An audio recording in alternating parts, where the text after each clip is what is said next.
পশ্চিমবাংলায় যেখানে জন্ম থেকে মৃত্যু পর্যন্ত রাজনীতি হয় সেখানে ইভিএম কে নিয়ে রাজনীতি হবে না, এটা হতে পারে।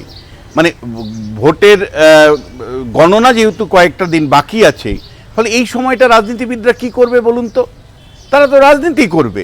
ফলে সেই রাজনীতি করছে মমতা বন্দ্যোপাধ্যায়, সেই রাজনীতি করছে শুভেন্দু অধিকারী। আসলে এই রাজনীতির পেছনে কিন্তু বেশ কয়েকটা তাদের অঙ্ক আছে। কি কি অঙ্ক আছে? মমতা বন্দ্যোপাধ্যায় চাইছেন যে তার কর্মী সমর্থকদেরকে এই কয়েকদিন, অর্থাৎ 29 তারিখ থেকে 4 তারিখের মধ্যে যে সময়টা, এই সময়টাতে এনগেজ করে রাখতে। কারণ আপনারা জানেন যে এক্সিট পোলগুলো বেশিরভাগ ক্ষেত্রেই বিজেপির জয়ের সম্ভাবনা দেখাচ্ছে।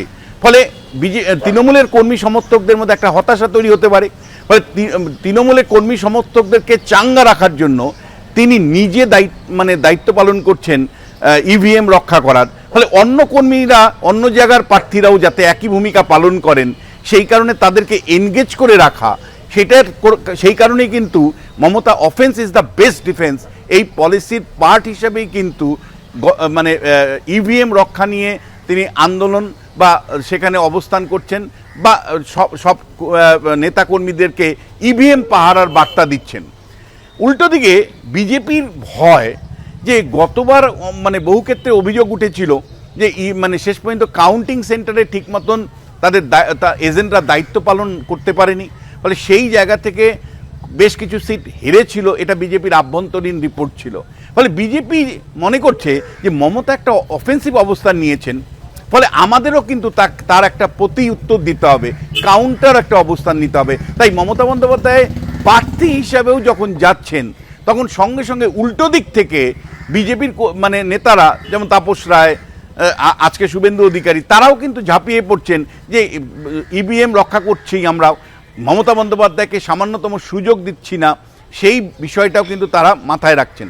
ফলে স্ট্র্যাটেজি, কাউন্টার স্ট্র্যাটেজি, উদ্দেশ্য একটাই, মমতা বন্দ্যোপাধ্যায়ের ক্ষেত্রে কর্মী সমর্থকদের চাঙ্গা রাখা, বিজেপির ক্ষেত্রেও কিন্তু নেতারা যে ইভিএমের কাছে চলে আসছে পাহারা দেওয়ার নাম করে সেখানে এসে জটলা করছেন, সেখানেও কিন্তু কর্মী সমর্থকদের বার্তা দেওয়া যে মমতার সাথে আমরাও কিন্তু টক্কর দিচ্ছি।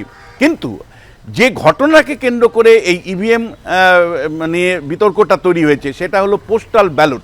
সেই পোস্টাল ব্যালট নর্মালি যেখানে নেওয়া হয় সেটা হলো ট্রেনিং সেন্টারে। সেই ট্রেনিং সেন্টারে একটা হলো হোম কনস্টিটিউয়েন্সির বাক্স থাকে, আরেকটা হলো বিভিন্ন কনস্টিটিউয়েন্সিগুলো একসাথে আরেকটা বাক্স পড়ে।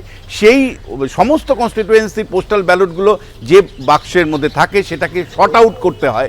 সেই শর্ট আউট করার জন্য প্রপার নোটিশ কিন্তু ইলেকশন কমিশন সমস্ত রাজনৈতিক দলগুলোকে দিয়েছিল। কিন্তু রাজনৈতিক দলগুলো তারপরেও ওই কেন সেখানে পোস্টাল ব্যালট নিয়ে বসে শর্ট আউট করা হচ্ছে, কারা শর্ট আউট করছে, কি শর্ট আউট করছে, সেই কি নিয়ে একটা ভিডিও করে তারা কিন্তু রাজনীতিটাকে সরগরম করে রাখতে চাইছেন। কিন্তু কেউ কোনো রাজনৈতিক দলই প্রশ্ন তুলছেন না যে পোস্টাল ব্যালটের যে ভোটিং পদ্ধতি, তার মধ্যেই ত্রুটি ছিল। এবিপি আনন্দ, এগিয়ে থাকে, এগিয়ে রাখে।